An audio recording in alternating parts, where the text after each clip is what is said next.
Bonsoir Émilie.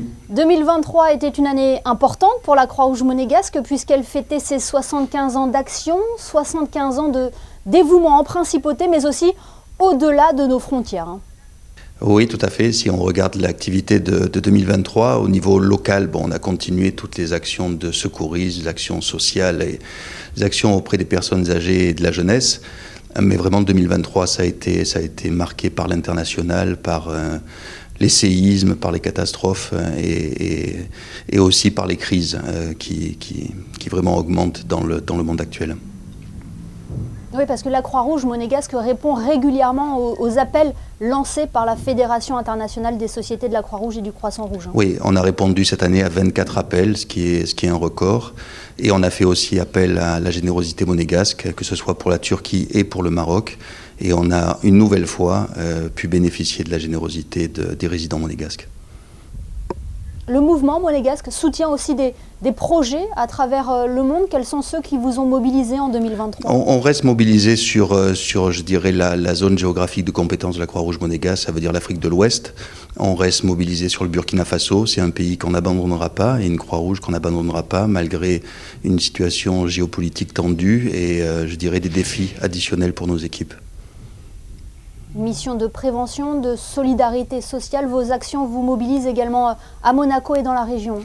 Oui, le service social de la Croix-Rouge monégasque, c'est 500 foyers qui sont aidés tout au long de l'année. Et quand on regarde, c'est à peu près un tiers sur Monaco et les 2 tiers sur les communes limitrophes.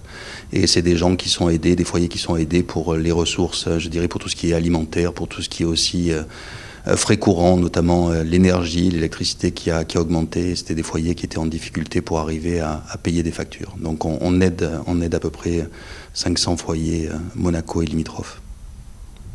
Et plus que jamais, cette mobilisation se poursuit en 2024, Frédéric Platini. En 2024, elle se poursuit. On met vraiment l'accent sur tout ce qui est formation au secourisme. On a formé 5000 personnes l'année dernière. Quand on pense à, je dirais, la population monégasque, c'est un record. Donc on veut continuer sur cette lancée. On a lancé aussi une plateforme pour faire de la formation en ligne. Et donc on invite tous vos téléspectateurs à la consulter et à se former aussi.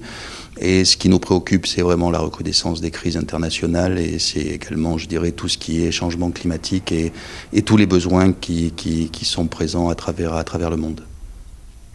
2024 sera aussi une année dense en principauté, 3 Grands Prix à Monaco, la dernière étape du Tour de France aussi. Est-ce que vous serez également mobilisé sur les Jeux Olympiques ? Oui, on sera également mobilisé sur les Jeux Olympiques. On a été sollicité par la Croix-Rouge française qui a besoin de renforts. Donc on est en train de discuter avec eux et de voir sur quel lieu ils vont nous affecter, en espérant être affectés aussi sur la cérémonie d'ouverture avec nos bénévoles.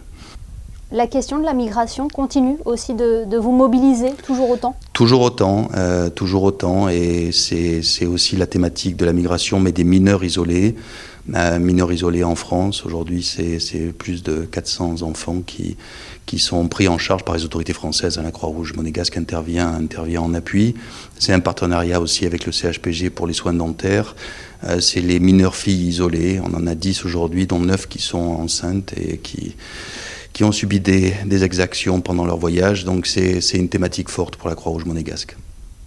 Oui, donc toujours des actions sur le plan local, tout en continuant de jouer votre rôle de partenaire international. Merci Frédéric Platini d'avoir été avec nous ce soir sur Monaco Info. Merci beaucoup Émilie.